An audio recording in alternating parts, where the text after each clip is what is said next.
Welcome to the Tudor Dixon Podcast. You guys probably all remember the story from about 8 years ago when there was the coach who was praying on the football field, and he ended up getting fired for that. I heard that story, and I remember thinking, this is such an amazing story of a man of deep faith. And I'm so glad to tell you that today we have Coach Joe Kennedy with us. And the backstory to this is actually a little bit more interesting than that, because as I'm reading about this, I'm like, this is actually a man who was in a very young faith. And yet God calls people of all different levels of faith to do amazing things. So Coach Kennedy, thank you so much for being with me today. Absolutely. So good to see you. Oh, wow. So tell us, because I really did.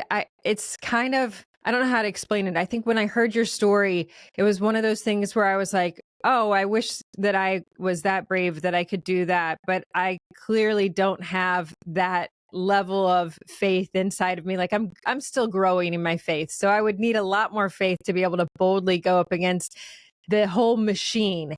And then I'm reading your story, and it's like you had just recently really discovered who God was in your life. It was kind of one of those things where it was like, who are you? Where are you? And you committed to God. If you bring my wife and I together, I will give my life over to you. But you gave your life over immediately, didn't you? Oh, I sure did. Yeah, we were in a hard place. We just got married. I just got out of the Marine Corps. We had so many things going against us to start with, but she was a good church girl. She grew up in faith, and I grew up a heathen. And when we got together, I was an atheist. So I thought it was cute she was going to church and everything, but we were running into huge problems, and I didn't know what else to do. I mean, I tried everything. She went through a lot of abuse when she was a kid and in her previous marriage. So she had so many defenses up that I didn't know what I was doing. I was losing the girl I loved more than anything. She was my first love. I wanted her to be my last love. And so I threw myself on the altar and said, God, if you give me my wife, I'll give you my life. And boy, he started laughing. He was like, deal. Before that even ink dried, he started in on me. I mean, it honestly, this story gives me chills, because I think that people of faith, or even people of little faith, hear that and they're like, okay, well, it better have been an immediate turnaround. And it wasn't an immediate turnaround. Like, you had faith to do this. It took a lot of faith from your side to say, I'm going to start a prayer, because you knew football.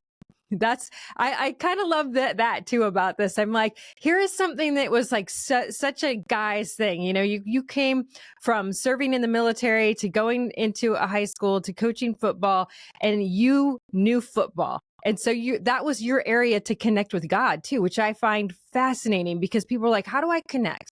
Where is my space? And you were connecting on the football field. So tell us a little bit about that, because that was when you were like, okay, I'm going to give you glory after every game. Yeah, so I didn't even want the job at first. I just, because I just got out of the military, I didn't want to start a new career. I already ruined 2 other marriages, because when I go for something, it takes over my life, and I wasn't sure I wanted to do that. My wife worked for the school district. We had 2 kids in the high school, 1 in the middle school, so we had a lot of things to discuss. But I watched Facing the Giants, and man, I can't tell you. It was like God reached through the TV, grabbed my heart, threw me to my knees. And it was the first time in my life I heard my calling. And that's when I said, God, I'm in. I will give you glory after every single game, win or lose. And, to be honest, I don't know anything about football. Nothing.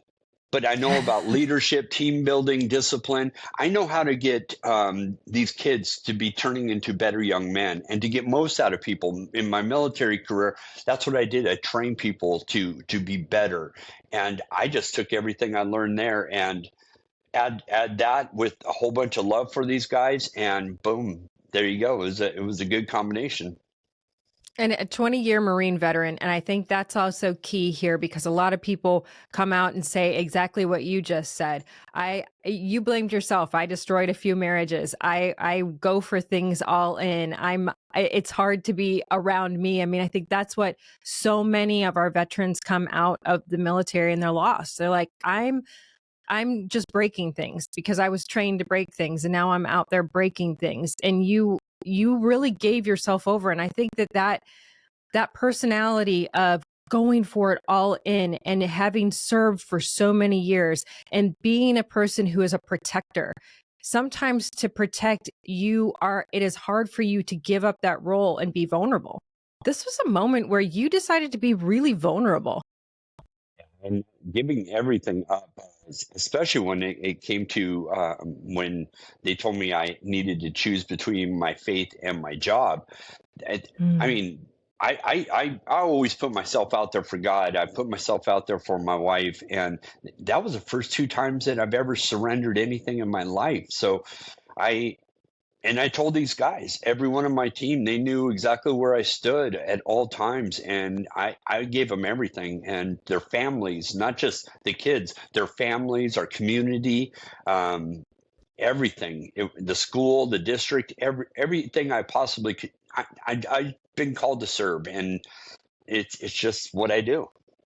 So after the games, you guys would go out as a team and pray together. And then it was someone on the opposing team that complained, right? And that was when the school said, okay, no more. And your decision was, okay, but I can still do it. Yeah, so we were in our eighth season of doing this, and so this is nothing new. This has been going on for 8 years, and it actually came from a compliment. Somebody saw what we were doing, called our principal, and said, "Hey, what your football program is doing is awesome." So they started an investigation to make sure everything was on the up and up. But as soon as you leaked that out, we had one person at the school who was a Church of Satan person, and she got her crew behind her, and next thing you know, it turned into this big, horrible mess. I bet they let the Church of Satan people have a group at school, though. That's the interesting part about it. So you end up saying, I'm going to fight. I'm not going to sit by and let this happen. And I think the interesting part about this is you mentioned your wife worked at the school district, and she was not so hot on fighting, because this is really hard. And I think that as someone who ran for office and got the daggers there, it's hard on your family when you are the one that stands up and says, no, I'm going to stand in the face of the insults. I'm going to stand in the face of the battle, and I'm going to keep going. I'm going to battle through. Because she was like, why are you doing this? I have to go to work every day with these people. And she actually had people that were longtime friends that started to pull away because they were so frustrated with you. Isn't that right? Yeah. And so not just the people at work, but in our church was the same thing. And at our home, we were just she was getting isolated in every way, because I couldn't talk to her about the case because she was a conflict to the case. And she couldn't talk to me about what's going on in the school because obviously. And yeah, so she wasn't even, she was on the superintendent's board. So she was very involved. I mean, she's the head of HR, and now all of a sudden she can't do her job, and they're saying, "Oh, we're going to talk about your husband for the next 3 hours. You need to leave." I mean, or when she did stay, to hear them what they're saying about me is just, she was in a rough spot, and I didn't see that at first because I was so into the fight myself. I didn't really realize how badly she was hurting and suffering through this.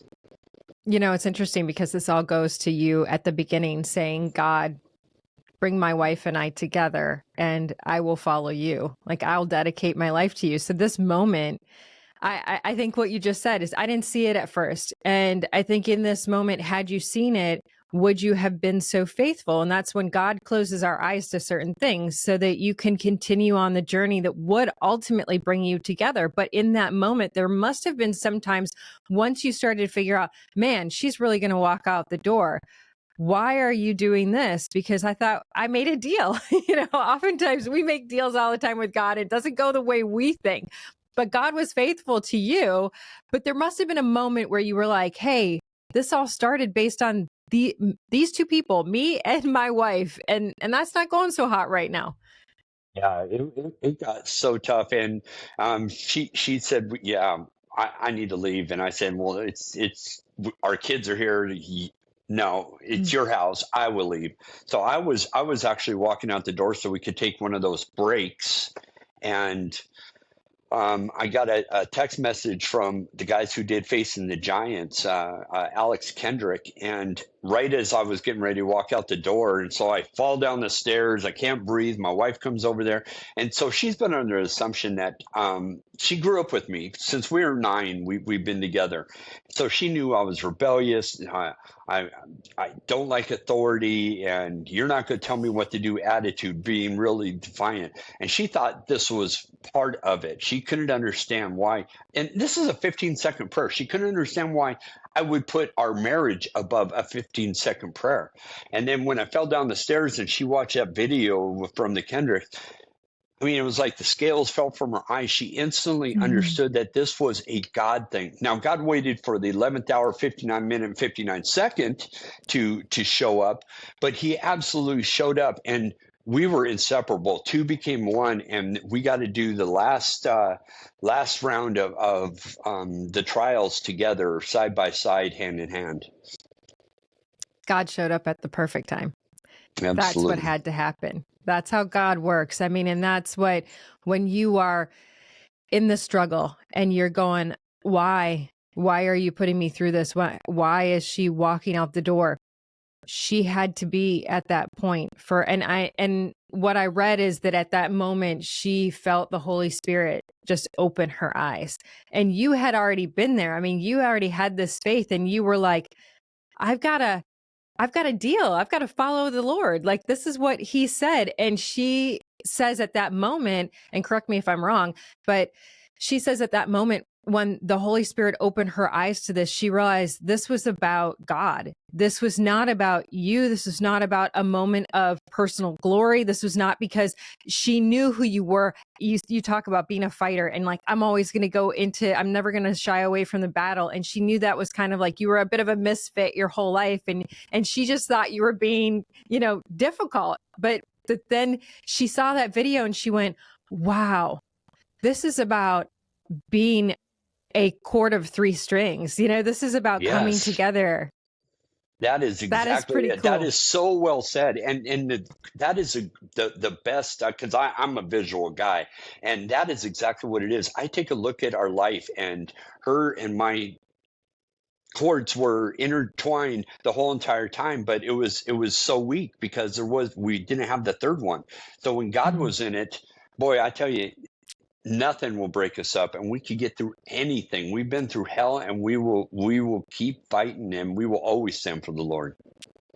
So she's on board now. Now things get real because now she gets it. And not that she didn't. And I love the fact that she was the one that was the churchgoer. She was the one of greater faith.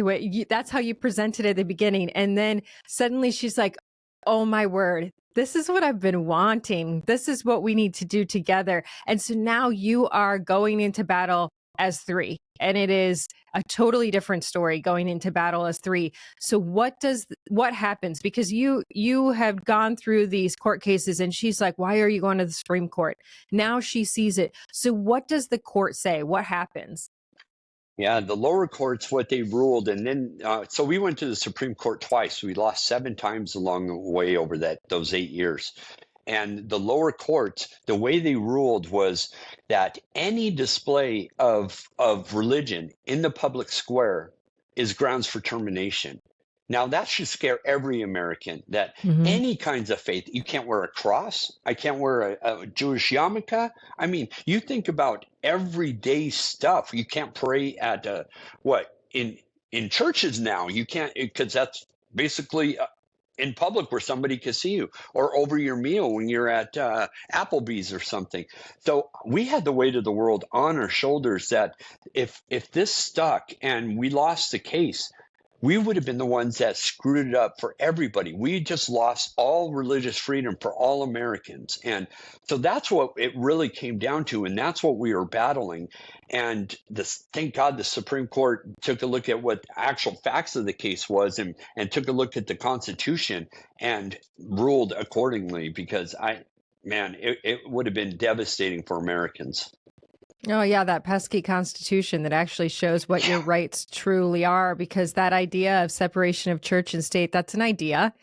but it's also to protect your religion. That's the funny part. So the state can't go in and say, you know what, we're not going to have churches anymore. You're not going to be able to do this anymore. And I think there's been a flip flop of that. People believe that you're protected from religion. No, your religion is protected from government, Yeah. and that's honestly, it is a concern today. I think this is a concern today. I think this case is remarkable in this moment, at this time, when we see politicians who are mocking Christianity, who are going after the Jews. This is a time when what you've done, again, gosh, God's timing is perfectly timed for you to have this happen and be able to come out and talk about, hey, if you're a Christian, if you're a Jew, if you're a Muslim, do not think you are safe in the United States if you don't continue fighting for religious freedom.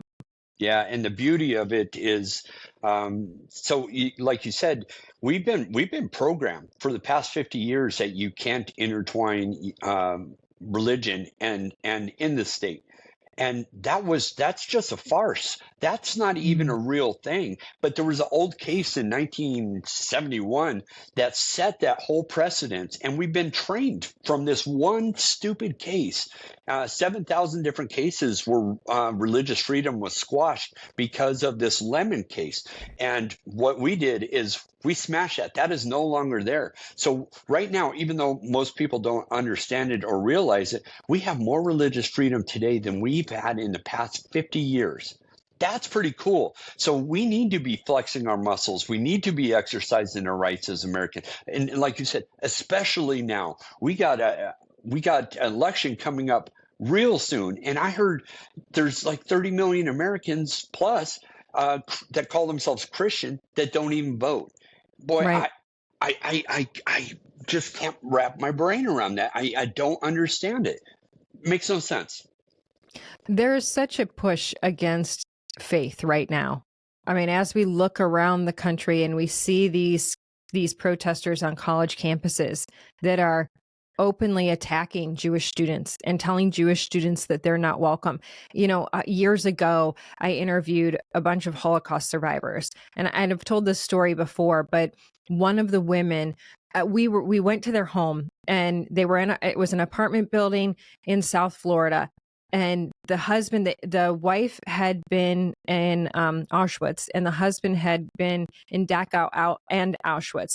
And he talked almost the whole time. He told the whole story of their life and the oppression and going through the concentration camps.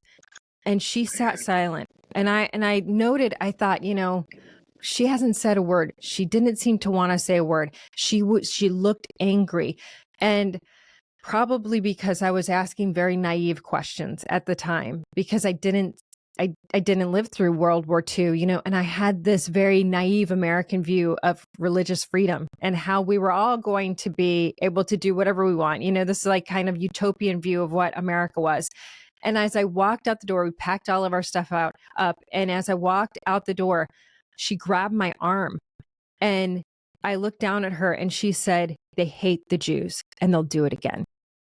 And even then I thought, oh, that'll never happen. Like, this must be such a deep trauma. Oh, how naive. How naive. This is just a few years ago. Yeah. Right. Oh, yeah. You see it on every campus. And so I went, and I don't know if you can see it. I got the Star of David, and it's the Israeli flag on my arm. I can't wait till somebody says something about, so I can educate them, because obviously these people are ignorant and do not understand history. Right.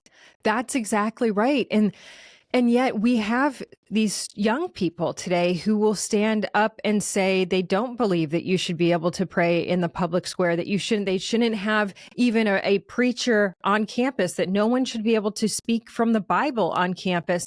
And that is, to hear everybody, oh, your rights are getting taken away. Your rights on the left, your rights are getting taken away. Well, this is genuinely your right. Your right to religious freedom is genuinely your right.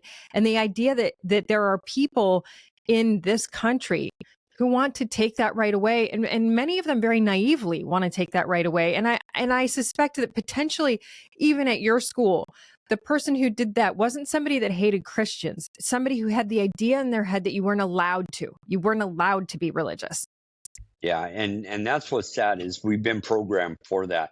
And Hmm. the big thing that was my point of standing up was also the free speech, because free speech and the free exercise, they go hand in hand. They're not opposing forces, which used to be the case. And I am so glad that they do work in cohesiveness. And if people want to say, hey, you shouldn't be allowed to pray in public, well, guess what? We should have the right to say we're going to pray in public. It's nobody has special rights. These are the rights that were given to us. God gave us these rights, and our Constitution is there to protect them and to make sure that they are not taken away. Imagine if they took the First Amendment away. Boom. Then the second and the third. Then where are we? And you could see that domino where that leads to. We'll be Venezuela in months if that happens. You're such an inspirational example, though, of someone who said, I know this is my right. And you did because you fought for it. And I think that's also key here is that as a Marine, you came out and you were like, no, I am allowed to do this. I know I'm allowed to do this. But it's not just that you're allowed. I think the point here is that you talked about the case that kind of set the precedent for people believing that you couldn't do it. There had to be a new precedent set. There had to be someone willing to go all the way to the Supreme Court to set that new precedent. And that's what I think is so amazing here. That's what cannot be lost on people is that you don't just give up. You don't just walk away. When you are close to something, you keep fighting when you know it's right. When you know that's the right thing, you don't let it go. And that is a perfectly said. And every time I try to, I do these interviews, and they say, "What's a word of advice for somebody that might be struggling?" And it's so simple. It's the simplest thing. You do what's right. And Yeah. it might not be easy because we worry about what the repercussions are, but we're called to fight the good fight, finish the race, and remain faithful. Nowhere in there does it say that we have to win it because God's got that victory. We're just called to stand up and do what's right. And it's simple. So more people should just do that and let God take care of the rest. I agree. Absolutely. So there's a film coming out and it is called Average Joe. Tell us a little bit about that. Yeah, we didn't want it to just be the boring story or the headlines that you see of praying coach and winning at the Supreme Court. We wanted to tell the whole entire story of my wife and myself in our lives of how we went through real rough childhood, like a lot of people do. People are going to relate to this so well. Abusive homes, broken homes, and how our lives just intertwined the whole entire time going into the military for me to escape. My wife fighting, getting married and being in an abusive relationship, fighting her own war, and really how we got together and God putting us together onto this trip. And really, it's about this much of the lawsuit itself but it explains it really well. And it's a movie that is a roller coaster. You will cry, you are going to laugh, Mm. you're going to get mad. It is so well done. It's not one of those cheesy religious films. It's got like a 99% rating on Rotten Tomatoes and Fandango. So it's a good movie, and I'm not saying that because it's mine, because I thought it was going to suck because it's my story.